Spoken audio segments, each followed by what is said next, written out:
All right, so wow, this thing is totally in the way. Basically, the goal here was to kind of get us ready for Chef 13 to eliminate some of the deprecation warnings that we're seeing, and to move things that were in core out of the cookbooks. So we have the app cookbook and we have the Yum cookbook, and they do two primary things. They actually do include recipes. They set up your actual base app config, and they set up your Yum .conf file. And there's value in that. There's certainly people that are going to want that still.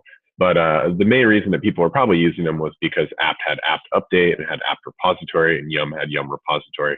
But we've moved both of those things into Core Chef.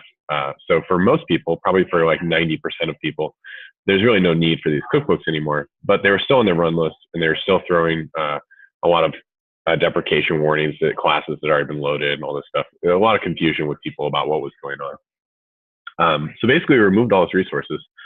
That does mean that these cookbooks require newer versions of Chef, but it eliminates all the deprecation warnings, and it's one of the things that we need to do in order to get ready for Chef 13, because we were throwing a deprecation warning that would actually break with Chef 13. So there's not a whole lot to show here for this one, because like you can see, like here's the apt cookbook that requires 12.9, and here is the Yum cookbook that requires 12.14.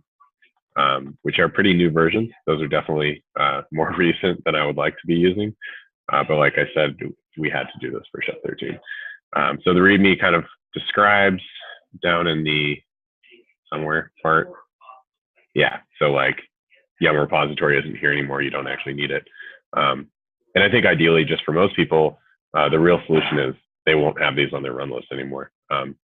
That'll just go away. And if they need that kind of functionality, it is in compat resource. They can pull it in from there and go all the way back to 12.1.